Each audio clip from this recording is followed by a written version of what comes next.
Let me show you how to turn those plain, boring blocks of polymer clay into a beautiful, exotic looking pendant that you will be happy to wear or to give it to someone special as you like.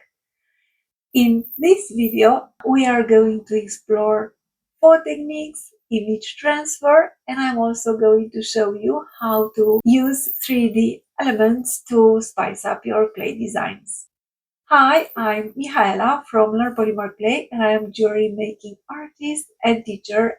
So let's dive in. I wanted to mention that I particularly like to use Cernit Pearl Polymer Clay for the image transfer for a slightly shiny look of the finished piece. I started by drawing a shape for the pendant that I want to make, and then I used scissors to cut out the template. I have a geisha image that I printed on my laser printer for the image transfer. So as I said, I'm working with pearl clay, Cernit pearl clay, passed through the setting number 4 of my Atlas pasta machine. I applied a little bit of rubbing alcohol, and then I gently pressed the image on top. If you notice that you put too much rubbing alcohol, you just have to use tissue papers and dab off the excess rubbing alcohol. And then you'll just have to burnish gently, gently burnish the image into the polymer clay. You'll have to take the time with this step. You'll notice that while burnishing the image, the paper fibers will start to come off, and you'll have to gently remove these paper fibers until you have a crisp image transfer. Do take the time with this part of the process. If necessary, you can use liquid. I'm using rubbing alcohol because I'm having it handy, but you can use water, of course, to help with the removal of the image papers. And I consider myself pretty happy with the look of the image transfer. So now I can put it to the side and let it dry. Next, I'm going to mix two units of pearl clay with 1 unit of gold metallic clay. Now I'm ready to make the back of the pendant, and for the back I decided to just marble some gold metallic clay with some pearl clay. And because I personally like to have a textured back for my pieces, I'm going to use a texture plate and texture the clay. But before, I decided to work a little bit on the image transfer, and trim off some parts to make it look more interesting. So this is the paper, let's say, paper template that we've made in the beginning. So now I just have to use my craft knife and follow the guiding lines to cut out the shape of the pendant from the marbled clay. I thought this marbled effect would complement well the idea of the faux shell from the front of the finished pendant. And I just used a texture plate with some spirals. This is called coils from makings clay. And then you'll have to smooth off the edges, trim any excess clay from the image transfer, arrange it, place it on top of the base, and arrange it well.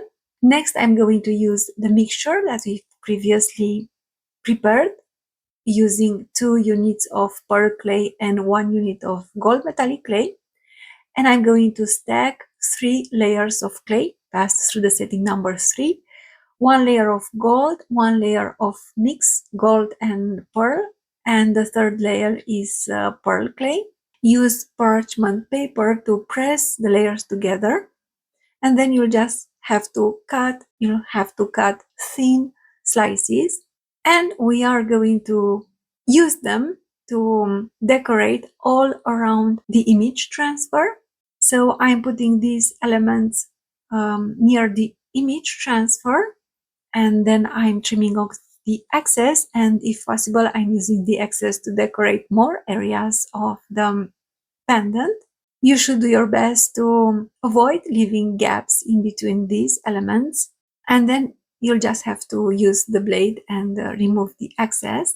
Use parchment paper to gently press these layers together, and then when flipping the pendant to be able to remove the excess clay, be very careful not to distort the image transfer. I did distort a little bit my image transfer because used the same texture plate to gently texture the back a little bit more, but this was not a great idea because I did because some of the transfer transferred again onto my working table. But I consider that my pendant now has a vintage look, so I'm not so unhappy about this. But you should be very careful when working with the image transfer. And then you'll just have to use a needle tool and make lines from the upper part to downwards, and then downwards upwards, and make lines in between as well. And you will notice that the clay will slightly move around when you do this motion upwards and downwards. And then I used a smoothing tool to make some of the lines even deeper. And because I wanted to have an interesting curved shape for the pendant, I decided to bake it on baking base wrapped in metal foil. And if you notice that your image transfer has areas where the colors did not transfer well, you can always use or ink pens, inks and thin brushes, acrylic paint as well, to touch up on those areas and make your image transfer beautiful again. Next, I'm going to mix some pearl clay with some Fimo magenta polymer clay, and in fact I used a little bit more pearl than magenta, slightly more, and I mixed those colors, and then I've made 2 drops, and I'm using the teardrop technique to make a Skinner blend. But on a second thought, I think you don't really have to go for the Skinner blend. It is not so visible in the final piece. And then we are going to use again pearl clay passed through the setting number 3, and we are going to use 2 texture plates to texture the front and the back of the piece, and a smaller round cutter to cut out a round element. Then I just turned the Skinner blend into a log.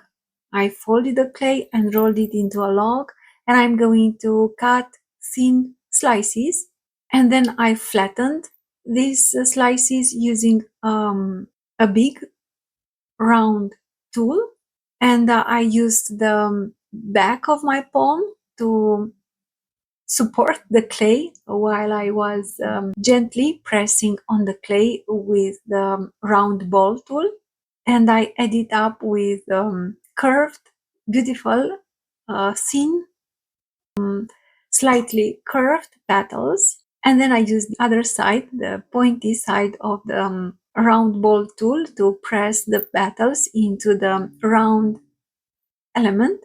And of course, you can pinch a little bit the petals and shape them to have a beautiful shape.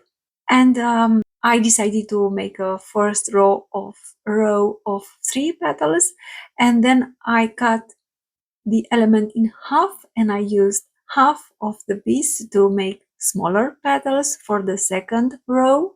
And I used the dotting tool and part of the and I used the round ball tool and a pointy part of the round ball tool to form the petals. And then you can use the needle tool and the pointy part of the round ball tool, press the elements into the base very gently, of course. And for the center of the flower, I decided to use a little bit of the mix of the gold and pearl mix. And then I rolled it into a thin log. I cut out tiny pieces and I rolled them into tiny oval balls, and then I just pressed them into the center of the flower to give a better definition of the flower design. And I think I like it better like this. What do you think? And I'm going to bake this element on the curve baking base as well.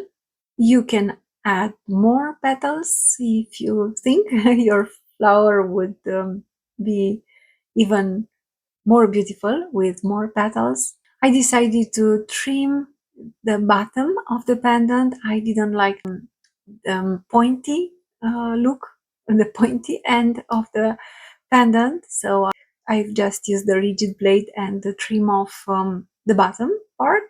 As always, you have to take the time and smooth off the edges.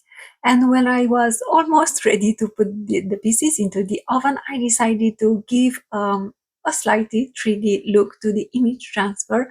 So I am going to use some magenta and pearl mixture. And this time I'm going to roll like tiny roses. I put the clay through the pasta machine on the setting number 4. And then I cut thin strips. I rolled them from side to side. Just then I used the blade to remove part of them, to remove the back, and I use my fingers to pinch the back. And then you'll just have to use a dotting tool and gently press them into the clay. And I want to have like this, I don't know, roses or in her hair. And again, I use the mix of gold and pearl clay, and I cut tiny pieces that I put in the center of the flowers. And now I can say I'm happy with the look of the pendant as well.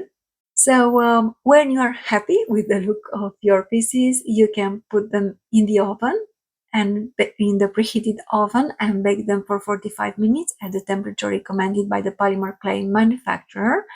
I tent my pieces with metal foil, meaning I'm making like a tent. I'm protecting them from direct heat, especially light colors of polymer clay. Then you'll just have to let the clay cool down. And we are ready to apply some glossy varnish. And I'm using a brush and I'm applying a coat of glossy varnish. And initially I applied the varnish on top of the image transfer, but then I decided to apply all over the piece for a beautiful faux shell effect. And I applied some on the tiny roses. And I finished by applying on the flower from the top element.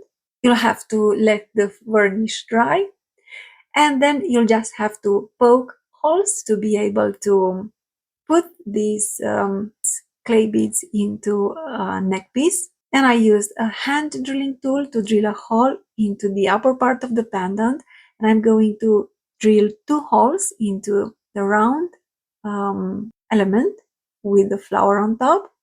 And then you'll just have to use jump rings and attach these elements together, and of course attach them to a wire base.